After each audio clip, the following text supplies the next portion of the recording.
السلام علیکم ورحمۃ اللہ وبرکاتہ۔ ویور کیسے ہو؟ ٹھیک ہو؟ امید کرتا ہوں کہ آپ ٹھیک ہوں گے، میں بھی خیریت سے ہوں۔ آج الحمدللہ ہم اپنی شو پر فضائل قرآن میں سے ایک حدیث پڑھ رہے ہیں، تو آپ دعا کریں کہ اللہ تبارک و تعالی ہمیں یہ جو ہم حدیث پڑھ رہے ہیں ہمیں اس پر عمل کرنے کی توفیق عطا فرمائے، اور آپ جو سن رہے ہیں اللہ تبارک و تعالی ان کو بھی یہ حدیث سن کر اس پر عمل کرنے کی توفیق عطا فرمائے۔ تو ویور یہ ہماری ویڈیو دیکھ کر اس کو لائک بھی کر دیا کریں اور شیئر بھی کر دیا کریں، اور سبسکرائبر بھی اس کو دے دیا کریں، اور بیل آئیکن کے بٹن جو گھنٹی ہوتی ہے اس کو بھی دبا دیا کریں۔ بسم اللہ الرحمن الرحیم۔ حضرت ابو ہریرہ رضی اللہ تعالی عنہ نے حضور صلی اللہ علیہ وسلم کا یہ ارشاد نقل کیا ہے کہ قرآن شریف میں ایک سورت 30 آیات کی ایسی ہے کہ وہ اپنے پڑھنے والے کی شفاعت کرتی رہتی ہے یہاں تک کہ اس کی مغفرت کروائے، اور وہ سورت تبارک الذی ہے۔ حضرت ابو ہریرہ رضی اللہ تعالی عنہ نے حضور صلی اللہ علیہ وسلم کا ارشاد نقل کیا ہے کہ قرآن شریف میں ایک سورت 30 آیات کی ایسی ہے کہ وہ اپنے پڑھنے والے کی شفاعت کرتی رہتی ہے یہاں تک کہ اس کی مغفرت کروائے، وہ سورت تبارک الذی ہے۔ سورت تبارک الذی کے متعلق بھی ایک روایت میں حضور صلی اللہ علیہ وسلم کا ارشاد ہے کہ میرا دل چاہتا ہے کہ یہ سورت ہر مومن کے دل میں ہو۔ ایک روایت میں ہے کہ جس نے تبارک الذی اور الف لام میم سجدہ کو مغرب اور عشاء کے درمیان پڑھا گو یا اس نے لیلۃ القدر میں قیام کیا۔ ایک روایت میں ہے کہ جس نے ان دونوں صورتوں کو پڑھا اس کے لیے 70 نیکیاں لکھی جاتی ہیں اور 70 برائیاں دور کی جاتی ہیں۔ ایک روایت میں ہے کہ جس نے ان دونوں صورتوں کو پڑھا اس کے لیے عبادت لیلۃ القدر کے برابر ثواب لکھا جاتا ہے۔ ترمذی رحمۃ اللہ علیہ نے ابن عباس رضی اللہ تعالیٰ عنہ سے نقل کیا ہے کہ بعض صحابہ رضوان اللہ علیہ مجمعین نے ایک جگہ خیمہ لگایا، ان کو علم نہ تھا کہ وہاں قبر ہے۔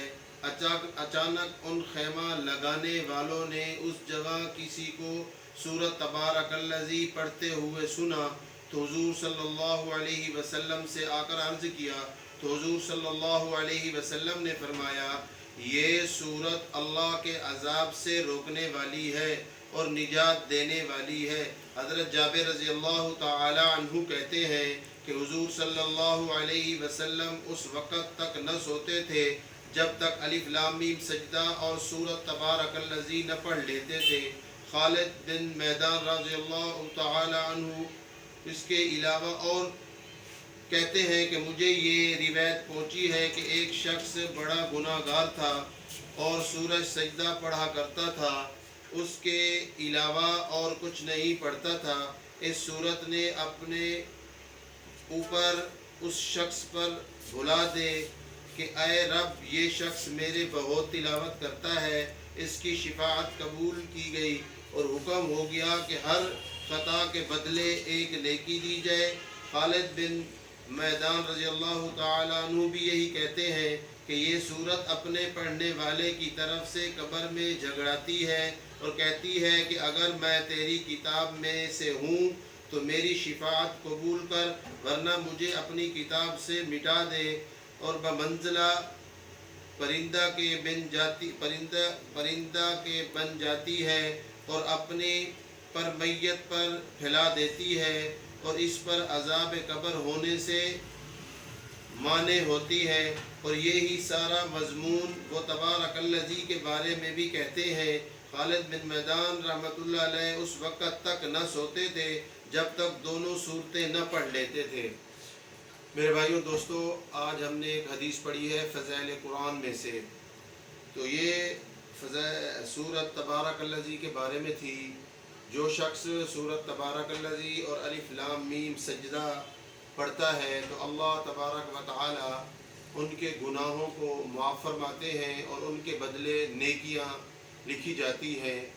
اور آگے روایت نقل کی جاتی ہے کہ جو شخص سورۃ الف لام میم سجدہ اور سورۃ تبارک الذی کو پڑھتا ہے تو ان کے لیے 70 نیکیاں لکھی جاتی ہیں اور 70 گناہ معاف ہوتے ہیں۔